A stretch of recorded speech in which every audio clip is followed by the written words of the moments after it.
The HEPA filter aisle.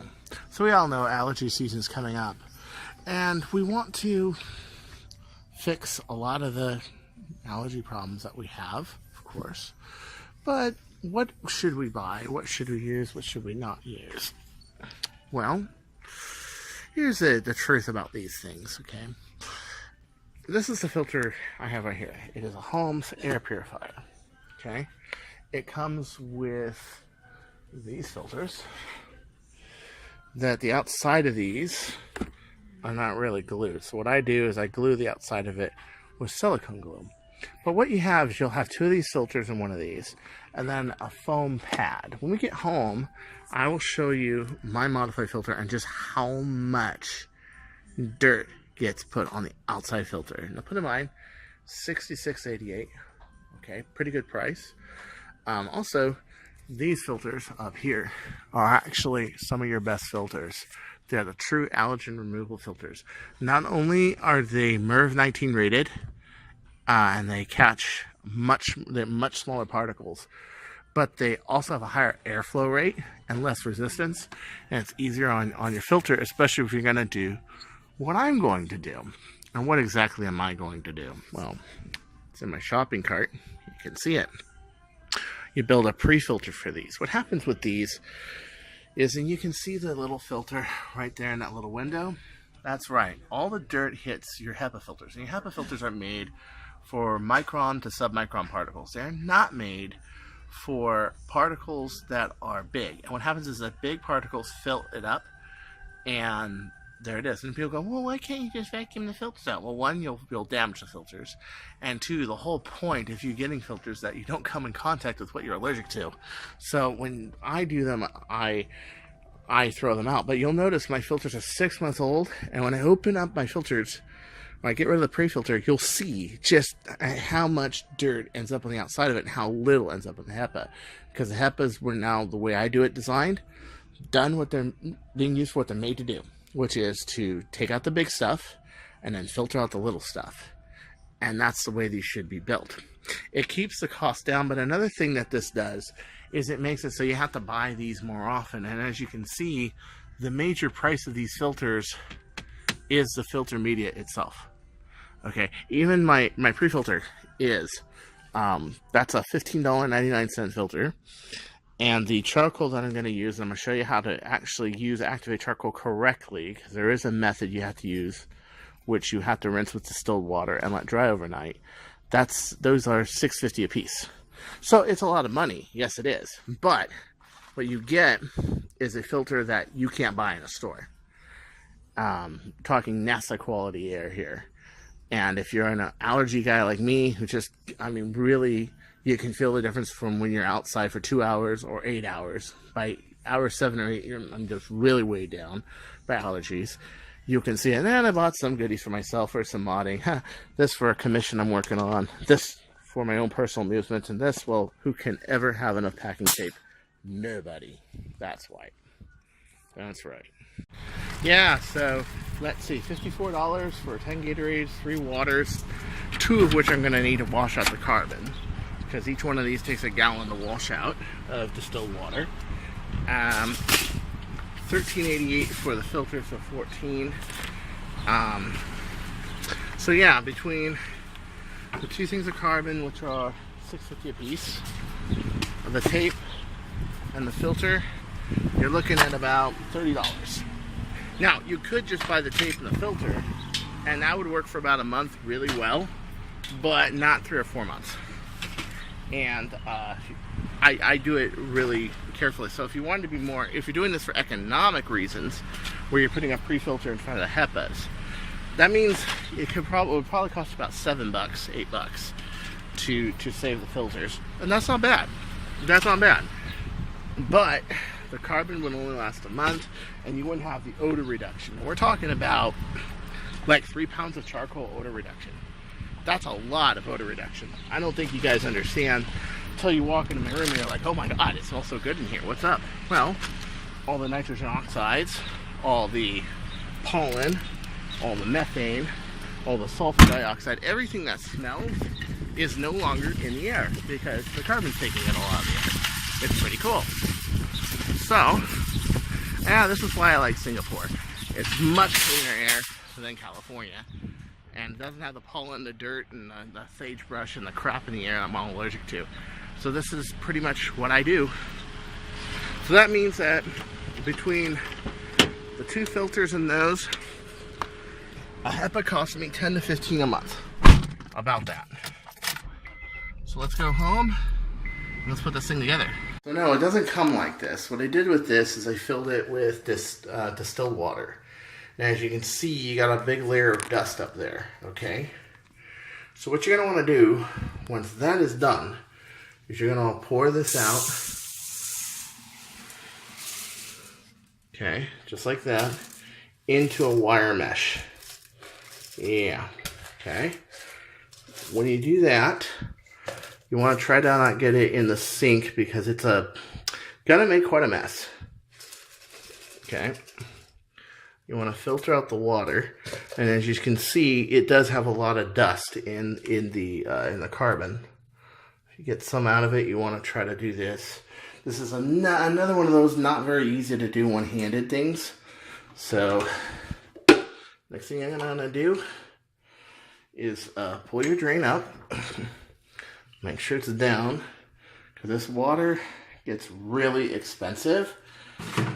You can see how hard this is to do one-handed. It's just very difficult. And I want to open up a bottle of distilled, and you're going to want to pour it out into your pile there. And you can see all the dust is coming out of it. Yeah, that's all carbon dust. Yep. Let that settle. Run this through there. And the idea is you want to get all that carbon dust out of there. The first line, I'm usually doing like that. I usually just want to get as much of it out as humanly possible. And I want to put it into my carbon. You can see that this is, it's not a clean job. It's very messy. Ah, crap. And every time that happens, I have to pick them all out of there and throw them back in there. It's not fun. So next thing you're going to want to do is drain it. Okay. Because that is a lot of dust. And as you can see, that the opening of my drain is smaller than the carbon. So that's cool. I'm just going to have to fish it out of there later, because I don't want that in my drain. Okay. And you want to use distilled or RO water. And the reason you want to use distilled or reverse osmosis water is because you don't want it to pick up the chlorine and the fluoride in the carbon. That will lessen the effectiveness of the carbon.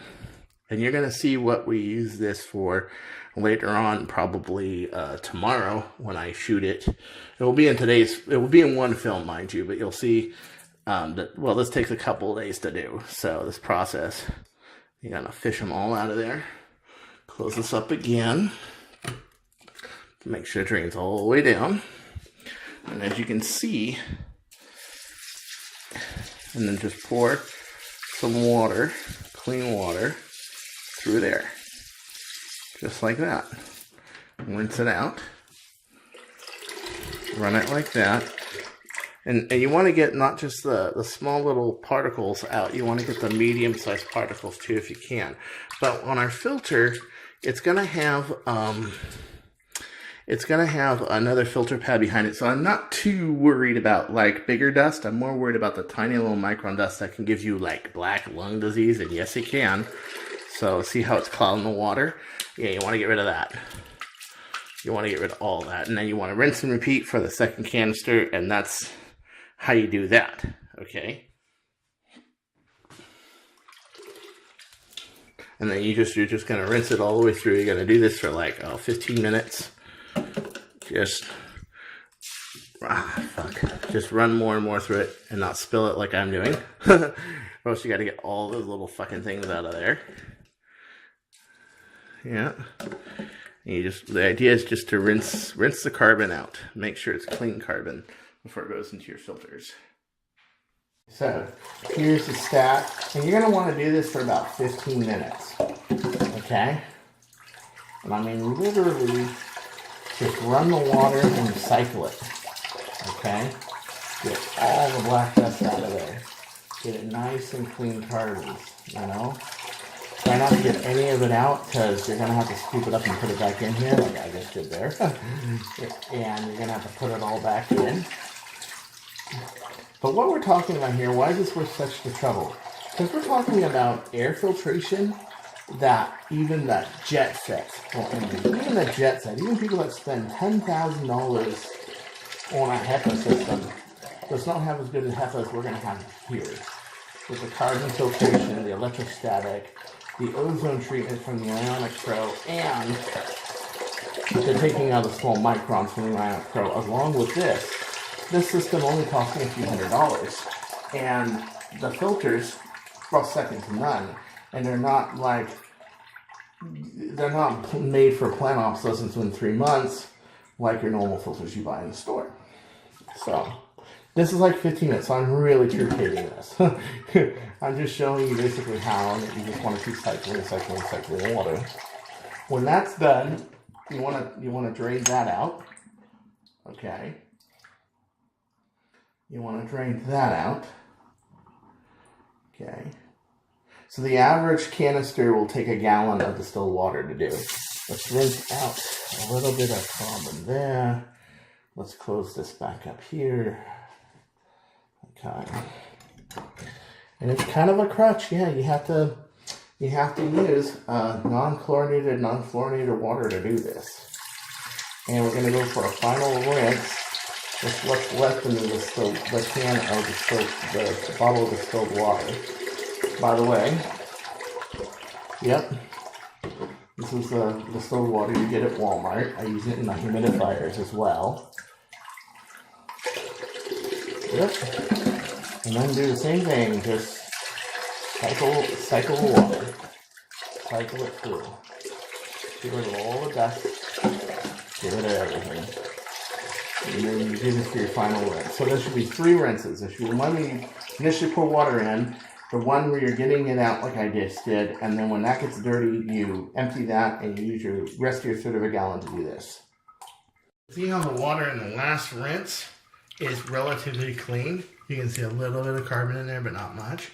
And now we're going to take this and we're going to dry this carbon. And you have to do it overnight. I'll show you how to do it. Okay, so now we have our carbon right there. Okay. We've taken all the fine dust out. We want to take a black shirt because it will stain it. And we want to dump it over the shirt as so. Okay. And we want to spread it out and get all the excess moisture out of it. And we're going to want to leave it here overnight. Okay. You will probably need a whole shirt or a black towel or sheet, which you probably don't have any black towels or sheets, but just in case you're gothic and you do, okay, that'll work. But you don't want to use any other color than black because this will stain it for sure, okay? This is carbon. This is what they use as pigments in paint as well, not just in aquarium filtration or air filtration. But in order to make this air filtration quality, you have to take out all the dust using distilled water. And yes, this stuff is sticky and it does make a mess. Not an easy job to do, but the results are stellar. They're absolutely stellar. Now, I bet you're wondering by now, what is this all about? Well, okay, remember that HEPA filter we saw at Walmart? Well, there it is. Basically what you do is you cut down the 3M filtrate in front here, put a layer of carbon, which we just gone through, drying completely off there. Yes, that whole shirt is like an inch of carbon right there. And getting ready for this filter, and put another layer of carbon. And as you can see, not a very cosmetically beautiful design, but look how dirty that is. Wait till we open it up and I'll show you how clean the HEPAs are on the inside. And they're 6 months old. It's incredible. Get a load of that. No, they're not 100% clean, but they are pretty fucking clean. In other words, still clean to use, and I bet a lot of that is carbon anyway. But these are the filters, the 99% filters. MERV 19 rated. I put a piece of tape back here to hold them down. And when I'm disassembling this, I keep it running because, as you can understand, the person who needs the HEPA is usually the person who has to service the HEPA. So, That's why you can't just vacuum these out and, you know, oh, why can't you do this and why can't you do that? No, because I happen to be sensitive to begin with. You can see the back of the second 3M filter. You have to remember, I'm adding charcoal between two filters and it already has charcoal. But still, that's a ton of charcoal. Okay, that'll take, a pound of that will take about 6 pounds of odors. Pounds, actual weight of gas, odors out of the air and lock it into the charcoal. So what I'm doing right now is I'm going to take this off and put one layer on here because this is enough. One of these on here is enough to last you a month of odor control and to gauge your Hepas, which is fine for if you just want that. But also if you have a lot of carbon in there, what it takes 15 cycles to take out will take 1 cycle to take out with all the activated charcoal. So it's also the efficiency of the filter as well if you're using charcoal with it. So let's get down to that. So this is the filter we're using right here. I believe this is a 3M filter at 1200 with odor control. And it's a very good filter. The only thing you have different is the advanced allergen, but the Hepa takes care of that for me. And what we're going to do now is we're going to cut one of these out to fit as my second stage over the Hepas. So this can get a bit tricky. What you have to do is you have to remove it from the side here to this. Now I'm just doing the first stage. The second stage is going to run this way straight, and the first stage is going to run that way, which means if you look at the grill, I can't go past that. But I want to save as much of that because I want to wrap it around. This means I'm going to have to measure this out, start about right here, and I'm using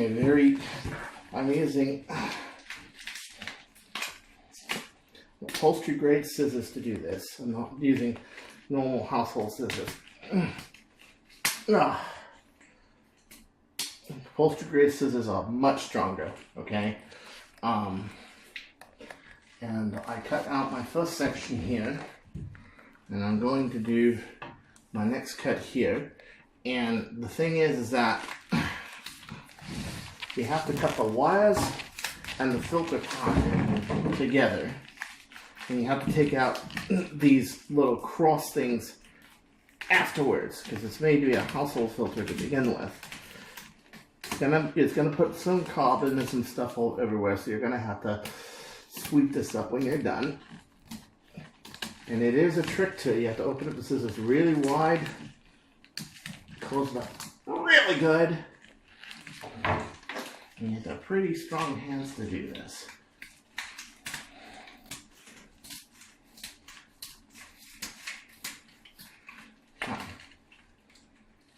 And that's done.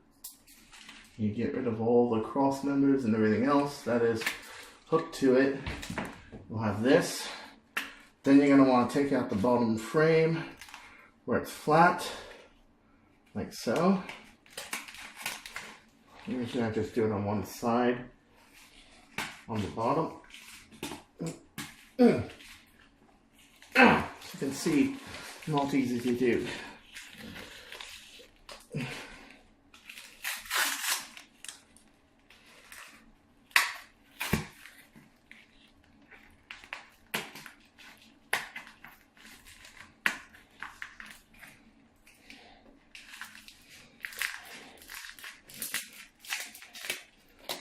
Then you have to cut through the sides of the boxes. That's a bit hard.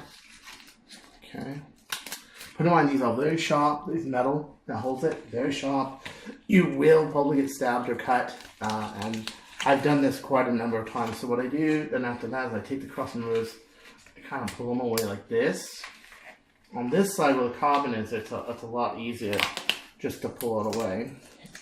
And you get to the point where the filters on the side here are glued in.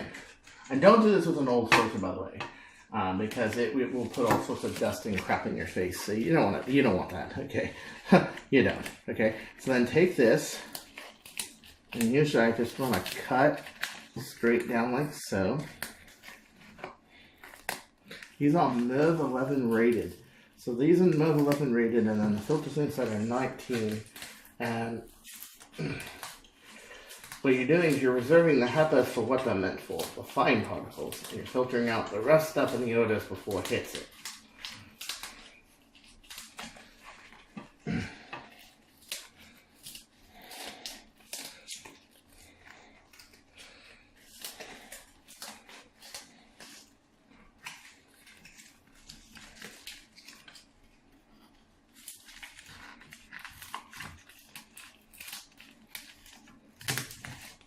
You have to have two things to want to do this, and that is an extreme passion for the pursuit of what you're doing, number one. Kind of like nerf modding, but this is another one of my things. Air filtration. And number two, you gotta be fucking Howard Hughes as hell. I mean, it's gotta be that serious of an issue for you, where it means the difference between sick and well, to want to do something like this, because quite frankly, there's a reason why not everybody goes out and buys HEPAs, and that's because they don't have the same problems as some other people do. Okay. Once that is off, I can rip off the rest of the saving as much of the filters as I can. I can rip off as much of the outside of the filters as I can. If I have a cross section or two left, it's not a big deal. It actually kind of looks cool, so don't worry about it. You know, the thing is, you don't want to compromise the filter fabric. And the filter fabric is glued to this, so that means you can do it on the edges because you're going to tape the edges, as you're going to see in a minute. But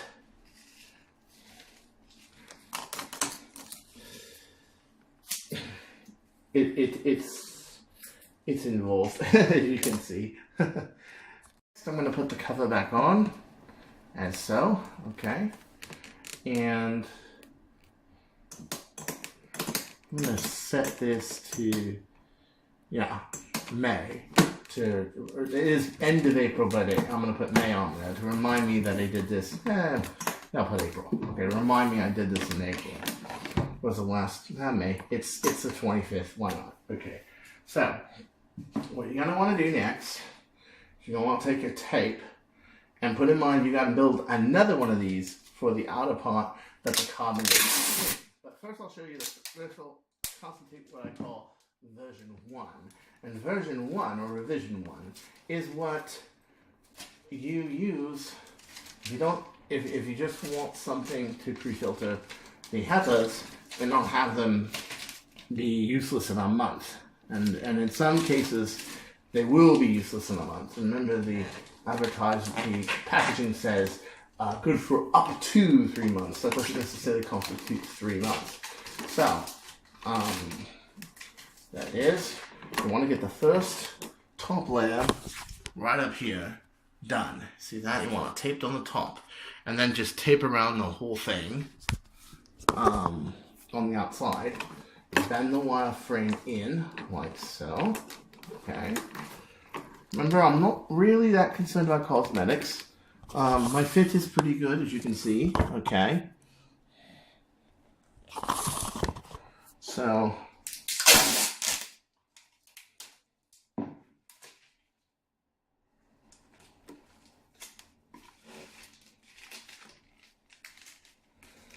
you're going to have lots of bobs and wire sticking out. You will get stabbed. It will happen.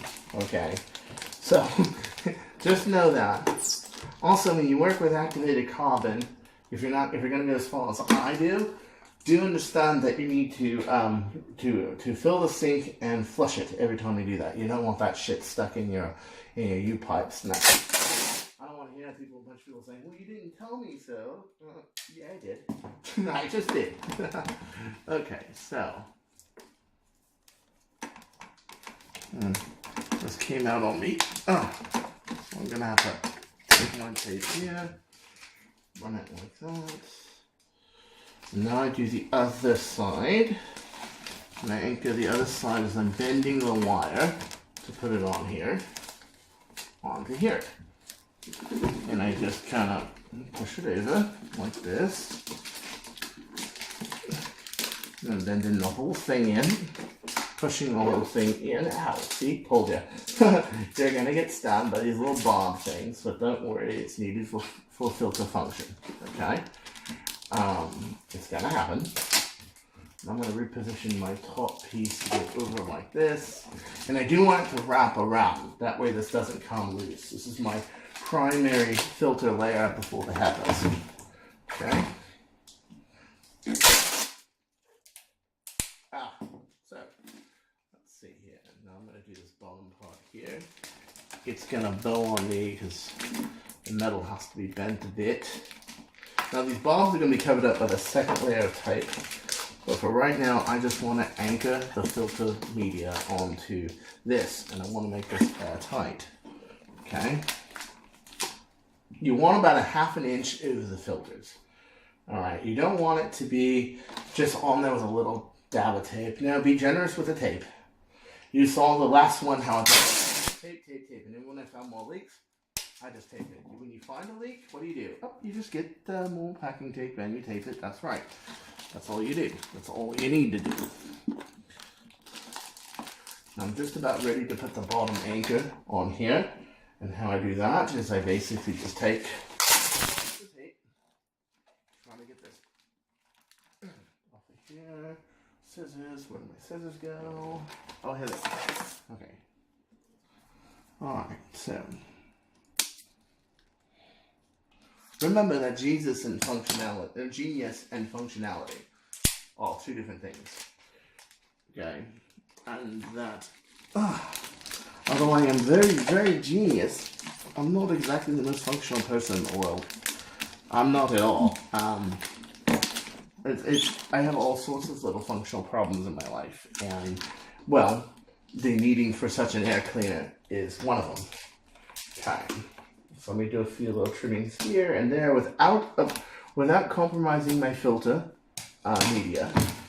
And now I can trim this one little part out up here where the tape is to make it so my switch clears, and I can run it. Okay, so this is version 1 right here. This will constitute most people. It protects the media, the Hepa media, from being used up too quick, being totally too quick. It gives it a layer of carbon, so that's good for about a month, and it gives you another layer of filters, which is good for about 2 months, I would say, before your Hepas need a better filter. Now, what I'm going to do tomorrow, which will be on the same video, okay, so this will constitute today and tomorrow, is going to be the extreme version of this. So, this works very well. You just go through with it on, with it at full blast. You find any section that there is on there, then get a layer of tape on the 2 sides. Start with side 1, all the way to the bottom, and overhang it because we're going to wrap it. I'll show you the overhang in a second, okay? We're going to overhang it because we're going to wrap it. I'm not really concerned about how pretty it looks. I'm more concerned about the functionality. Okay, so I got this little overhang right here. I'm going to wrap it around this so it doesn't come loose. And then I'm going to do the other side. That way there's 2 pieces of tape there. And this is going to constitute my inner. This could be your outer. You only need 1, really, if you want to do just a air. It's nicer. You're putting an electrostatic filter as kind of like a pre-filter, so it cleans the air before it even hits the Hepa, and the Hepa just takes up the very tiny stuff that it's meant to. And you can see that even though the filters were really clean, it still had a little bit of dirt on it. Yeah.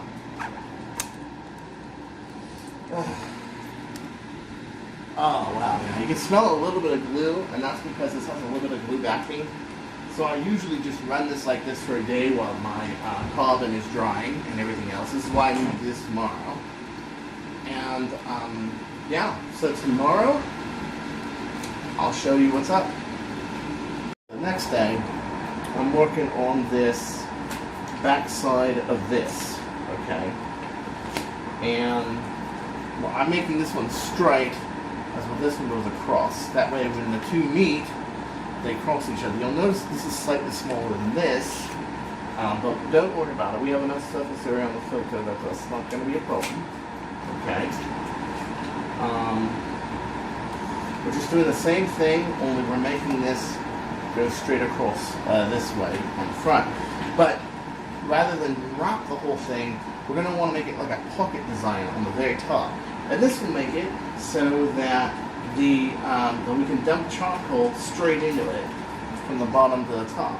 But you have to build this so that it's loadable from the top. And put in mind, every 2 months, you're going to want to empty the charcoal from one side and then redo it from the other. So this is another reason why I make it a lid design, because the filters will last you 4 months, but the charcoal will last you 2, and the Hepas inside will last you 12.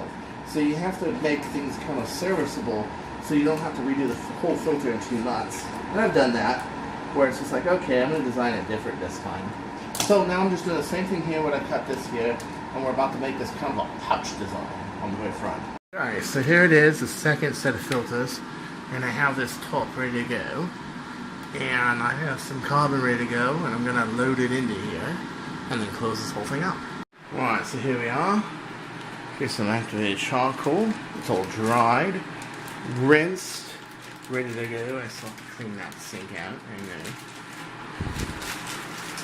And I have to do this. Oh, this is going to be tough. Really tough to do one-handed.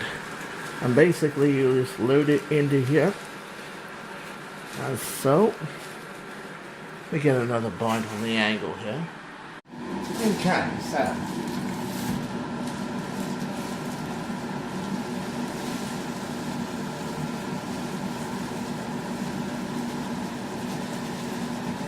You basically throw it in the bag. You empty it in there. Okay. About 1.5 pounds of charcoal right there.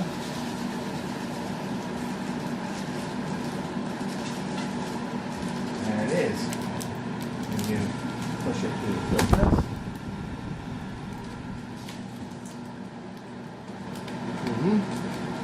If you need a little more, you take a little more out of the next little bit that you're drying out. Yep.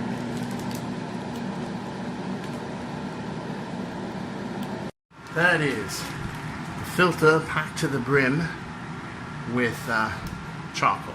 Yep. So I'm going to tape this whole top part off, and when I do that, I'm going to have better air quality than the jet set. That is. It's running. It's running really good. As you can see, it cuts between here and here.